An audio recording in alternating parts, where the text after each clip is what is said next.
बिस्मिल्लाहिर्रहमानिर्रहीम। नाज़रीन अस्सलाम वालेकुम। मैं हूं आपका मेज़बान साबिर शाकिर। वफाकी दारुल हुकूमत इस्लामाबाद से कुछ ताज़ा तरीन इत्तलात और अहम खबरें। गुज़श्ता 24 घंटों के दौरान क्या कुछ हुआ, काफ़ी कुछ हो चुका है और अगले 24 घंटों में क्या होने वाला है, ये करते हैं आपसे बातचीत इस सिलसिले में, क्योंकि नया हफ्ता शुरू हो चुका है। पिछला हफ्ता काफ़ी खिड़की तोड़ रहा और उसमें बहुत सारी डेवलपमेंट्स हुई। कौमी असम्बली की नशिस्तों से इस्तीफ़े मंजूर किए गए, 70 इस्तीफ़े मंजूर किए गए जो पिछले 10 महीनों से पेंडिंग पड़े थे। अप्रैल से लेके आज तक वो पेंडिंग चले आ रहे थे, 10 महीने हो गए कम से कम। तो वो 70 इस्तीफे स्पीकर ने फौरन मंजूर किए, क्योंकि इमरान खान साहब वापस जाना चाहते थे। पिछले हफ्ते में एक इस्तीफों के बाद फिर निगरान सेटअप, खैबर पख्तूनख्वा में भी निगरान वजीर आला आ गए हैं और पंजाब में भी निगरान वजीर आला आ चुके हैं। हल्फ उठा लिया, जिम्मेदारियां संभाल ली।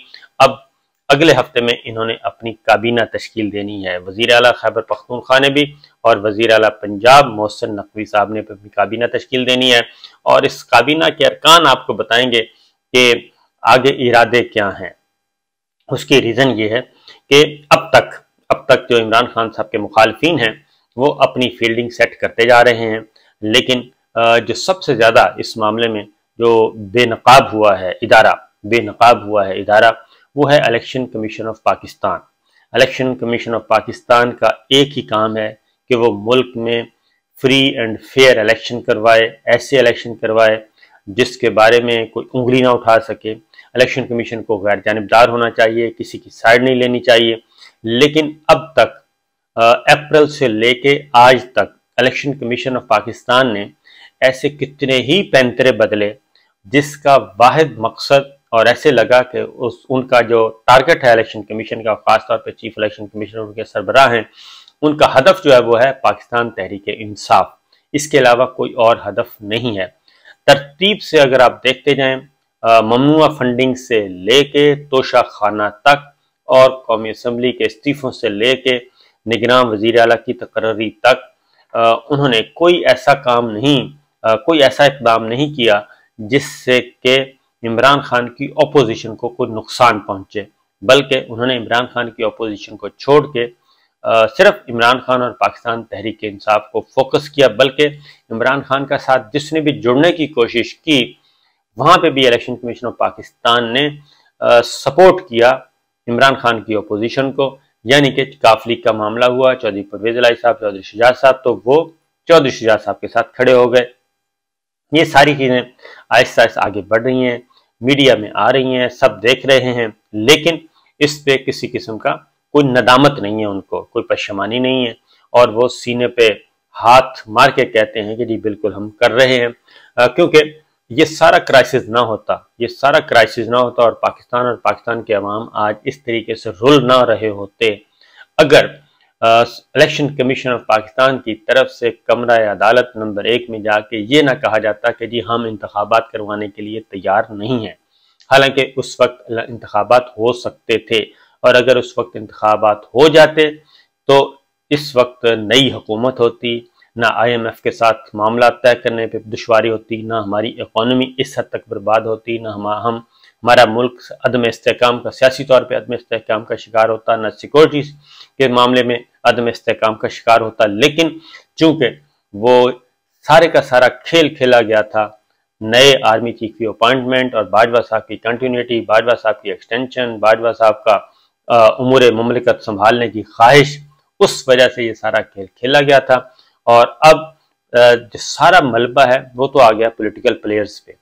वो खा मुस्लिम लीग नवाज है, खा वो इमरान खान साहब हैं, खा वो पीपल्स पार्टी है, 14 जमाती इत्तेहाद है, सिंध गवर्नमेंट है, पंजाब गवर्नमेंट है, जो भी है, इस वक्त जो पॉलिटिकल प्लेयर्स हैं फील्ड में, खा वो हुकूमत में है या अपोजिशन में, सारे का सारा मलबा उन पे है और ये आपस में लड़ रहे हैं। और जो सारी सूरत हाल का जिम्मेदार है, जो बंदा, जो शख्स, जो अथॉरिटी, वो इस वक्त बैरून मुल्क मजे लूट रही है और उस शख्सियत को किसी किस्म का कोई एहसास नहीं है, ना ही उसका मुहासबा है, ना ही उसका कोई एहतसाब है, ना ही उसके खिलाफ कोई कार्रवाई है। यानी ये पहली दफा हुआ है 75 साल तारीख में कि एक आर्मी चीफ ये कह रहा है, साबिक आर्मी चीफ हो गया, वो कह रहा है कि मैंने बतौर आर्मी चीफ ये सारे काम किए, ये पॉलिटिकल काम किए, ये सारे काम, ये पॉलिटिकल इंजीनियरिंग भी की, मैनूवरिंग भी की, मैंने अपोजिशन के साथ भी मिला, मैं इमरान खान साहब के साथ भी मिला, मैंने ये भी कहा, मैंने ये भी किया, मैंने वो भी किया, सारे का सारी वो एक चार्जशीट है वो खुद पढ़ के सुना रहे हैं अपने खिलाफ। लेकिन इसके बावजूद उनके खिलाफ अभी तक कुछ भी नहीं। और ये पॉलिटिकल प्लेयर भी इतने बेवकूफ हैं कि बजाय इसके कि कम से कम इस मामले में तो वो एक हो जाएं कि उनके साथ उनको सबको मामू बनाया है, उनको सब चूना लगा के वो साहब चले गए हैं और करप्शन इनको करप्ट कहते रहे पूरे 6 साल और हर किसी के कपड़े उतारते रहे, हर किसी को मुआशी दहशतगर्द कहते रहे, पता नहीं क्या क्या करते रहे, ड्राइंग रूम में बैठ के, ब्रीफिंग में और अदरवाइज मुलाकातों में वो सब कुछ करते रहे। लेकिन उनकी अपनी प्रॉपर्टी, उनकी अपनी फैमिली की प्रॉपर्टी निकल आई और वो भी निकल आई 12.5 अरब रुपए की। और उस पे बजाय इसके कि उसका कोई जवाब दिया जाता, उल्टा वो जो निशानदेही कर रहा है उनके खिलाफ कार्रवाई हो रही है। तो बहरहाल ये जो सारी चीजें हैं जी, ये पॉलिटिकल प्लेयर्स को भी सोचना चाहिए कि आखिर वो कर क्या रहे हैं, बजाय इसके कि वो जो साहब चले गए। और दूसरी इस वक्त प्रेशर में है हमारी मौजूदा फौजी क़यादत, और वो इसी वजह से जो कुछ पिछला वो छोड़ के गए वो सारे का सारा मलबा इन पे, और मलबा उठाने के लिए कोई तैयार नहीं है। वो मौजूदा फौजी क़यादत भी इस वक्त अंडर स्ट्रेस है, प्रेशर में है, और पॉलिटिकल प्लेयर्स जो हैं वो हस्बे मामूल वो देख रहे हैं एस्टेब्लिशमेंट की तरफ, हर कोई अपनी तरफ खींचने की कोशिश कर रहा है। और वो नहीं भी हैं इन्वॉल्व उस तरीके से। फवाद चौधरी साहब खुद एडमिट कर रहे हैं कि 50% फर्क पड़ चुका है। इसके बावजूद उनकी हल्की सी जुम्बश जो है वो अब इस हद तक पोलराइजेशन हो चुकी है कि फौज का कोई एक भी एक्ट जो है, मिलिट्री लीडरशिप का, एस्टेब्लिशमेंट का कोई एक भी एक्ट वो उठाएंगे, कोई भी कदम उठाएंगे वो खा मुल्क की बेहतरी के लिए उठाएं। लेकिन अगर वो इमरान खान साहब के नैरेटिव को सपोर्ट करेगा तो 14 जमाती इत्तेहाद उन पे पल पड़ेंगे, और अगर वो 14 जमाती इत्तेहाद के नैरेटिव को सपोर्ट करेगा तो पाकिस्तान तहरीक इंसाफ उन पे टूट पड़ेगी। तो ये 20 तरह मिला के उनको खड़ा कर दिया गया है, और बाकी जो इसके जिम्मेदार हैं वो आराम से बैठे हैं और बाकी खेक खा रहे हैं इक़्तिदार का, उनको कोई इशू नहीं है। बहरहाल ये सारी चीजें इस वक्त मैंने आपको बताया। अब आने वाले दिनों में होना क्या है, आने वाले दिनों में जी बहुत ज्यादा मामलात अब हिसाब अब बारी है हुक्मरान इत्तेहाद की, उन्होंने अपने आप को आगे लेके कैसे चलना है, क्योंकि 70 इस्तीफे आ चुके हैं और अभी तक इंतखाबी शेड्यूल नहीं आया, ना ही पंजाब का और ना ही खैबर पख्तूनख्वा का, क्योंकि पहले इन्होंने अब अपनी काबीना तश्कील देनी है, ये ब्रीफिंग्स लेंगे, और अगर इन्होंने इलेक्शन की तारीख ना दी, बिलफर्ज अगर इलेक्शन की तारीख नहीं देते मजीद एक हफ्ता, तो फिर वो शकूक व शुबहात जो हैं वो जन्म लेना शुरू हो जाएंगे, जो कि आवाज़ें उठ रही हैं कि जनाब कुछ गड़बड़ है, कि ये इलेक्शन नहीं हो सकेंगे। मेरा भी यही ख्याल है कि ये इलेक्शन शायद ना हो सकें सूबाई असम्बलियों के। उसकी वजह यह है कि ये मुमकिन नहीं है कि 2 सूबाई असम्बलियाँ और 70 कौमी असम्बली के हल्के ये अब इलेक्शन हो और उसके बाद 4 महीने के बाद फिर इलेक्शन हो 70 सीटों पे, ये पॉसिबल नहीं है। तो इसीलिए ना ही खैबर पख्तूनख्वा ने कोई अभी तक इलेक्शन कमीशन ने शेड्यूल दिया है और ना ही कोई तारीख आई है, क्योंकि इलेक्शन कमीशन ने गवर्नर पंजाब को ख़त लिखा है और उसमें तारीखें मेंशन की हैं। गवर्नर पंजाब से पूछा गया कल हल्फ बर्दारी की तकरीब के बाद, तो उन्होंने कहा कि बहुत जल्द इस पे बात करेंगे, और उन्होंने कोई कैटेगोरिकली खुल के जवाब नहीं दिया। अब एक चीज़ जो है इस सारी सूरत हाल में जो एक और इलेक्शन कमीशन ऑफ पाकिस्तान का जो एक समझ आ रही है, वो अभी तक भी इलेक्शन कमीशन ऑफ पाकिस्तान अपनी कोई एक कोशिश भी नहीं कर रहा कि जिसमें साबित हो सके वो अपनी जानिबदारियत, गैर जानिबदारियत जाहिर कर सके और इस तासुर की नफी कर सके कि वो जानिबदार नहीं है। तो ऐसा कोई हो नहीं रहा। दूसरी जानिब कुछ और चीज़ें भी आ रही हैं, और वो है मुस्लिम लीग नवाज, वो अपनी तैयारी कर रही है।